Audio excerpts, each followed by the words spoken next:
Hello everyone, তো এতক্ষণ তো তোমরা দেখতেই পাচ্ছিলে দীঘার ভিডিওগুলো। এবার তোমাদের সাথে শেয়ার করব মোহনা আর উদয়পুর সি বিচের কিছু ভিডিও, মানে কিছু ক্লিপস তোমাদের সাথে শেয়ার করেছিলাম।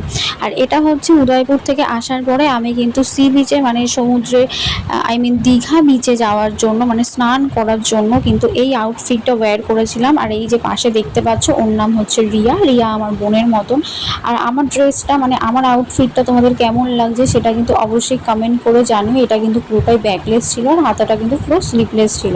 তো যদি ড্রেসটা কারোর পছন্দ হয়ে থাকে তো আমাকে তোমরা লিঙ্কের জন্য কমেন্টে লিখতে পারো। ড্রেসটা কিন্তু আমি মিশো থেকে কিনেছিলাম। আর ড্রেসটা পরে আমাকে কেমন লাগছে সেটা অবশ্যই তোমরা কমেন্ট করে জানিও। তো যাই হোক, তারপরে কিন্তু আমরা হোটেলে জুতো সমস্ত কিছু রেখে এবারে রোদের মধ্যে হেঁটে হেঁটে চলে যাচ্ছিলাম কিন্তু সমুদ্রের দিকে।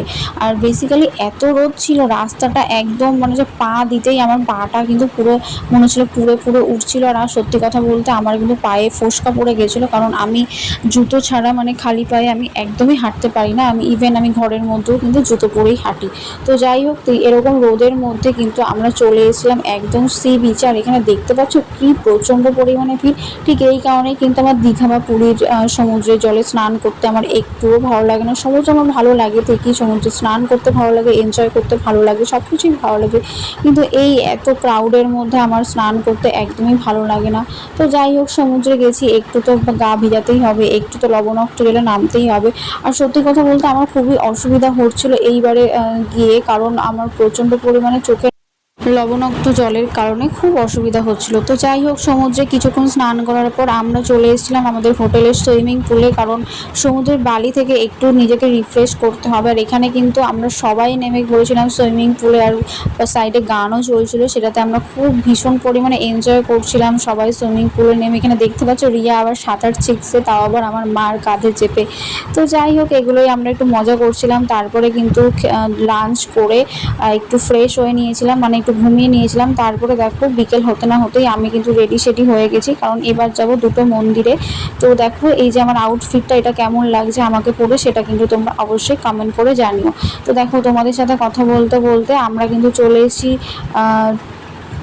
চন্দনেশ্বর শিব মন্দিরে, যেটা কিনা দীঘা থেকে একটু ডিস্টেন্সে যেতে হবে, মানে ওই 15 থেকে 20 কিলোমিটার দূরত্বে গাড়িতে। তো এখানে কিন্তু ঢোকার আগেই তোমাদের আগে জুতো খুলে নিতে হবে, মানে খালি পায়ে যেতে হবে। এই যে দেখো মন্দিরটা, মানে এটা কিন্তু পুরো একটা শিব মন্দির ছিল। তো দেখতেই পাচ্ছ কতটা সুন্দর দেখতে। আর এই শিব মন্দিরে কিন্তু এখানকার লোকেরা মানে প্রচুর পরিমাণে জাগ্রত। এই যে দেখতে পাচ্ছ মূর্তিটা, এখানকার নাকি কানে কানে বললে নাকি সমস্ত কিছু মনস্কামনা পূরণ হয়। আমিও কিছু মনস্কামনা করেছিলাম। আর এই যে দেখো শিব মন্দির। দেন আমরা কিন্তু চলে এসেছিলাম জগন্নাথ মন্দিরে, যেটা কিনা পুরীর আদলে দীঘাতে তৈরি করেছিলেন মমতা বন্দ্যোপাধ্যায়। তো যাই হোক, ফার্স্টেই কিন্তু এখানে ঢোকার আগে তোমাদের জুতো খুলে নিতে হবে, মানে জুতো রেখে দিতে হবে। আর এখানের পুজো দেওয়ার জন্য কিন্তু আমরা 50 টাকার একটা ডালাও কিনে নিয়েছিলাম। এবার আমরা আস্তে আস্তে ঢুকছিলাম মন্দিরের ভেতরে। মন্দিরটা না কয়েকটা পার্টে ভাগ করা ছিল। আর পার্টের মধ্যে যখন আমরা ঢুকছিলাম তার মধ্যে কিন্তু ফোনে ক্যামেরা করাটা একদমই অ্যালাউ ছিল না। ওই জন্য কিন্তু যতটা পসিবল হয়েছে আমি ততটাই তোমাদের সাথে শেয়ার করছি। সত্যি কথা বলতে পুরীর মধ্যে কিন্তু পুরীর মন্দিরই হয়, কারণ পুরীর মন্দির একটা ঐতিহ্য, সেটাকে অনুকরণ করে দীঘাতে বানানো হয়েছে ঠিকই। একটা দেখার সৌন্দর্য তো আছেই, কিন্তু জগন্নাথ দেব কিন্তু আমার মনে হয় যে পুরীটাই বেশি ভালো লাগে। তো যাই হোক, এটা আর বেশি কথা আমি বললাম না এই বিষয়ে।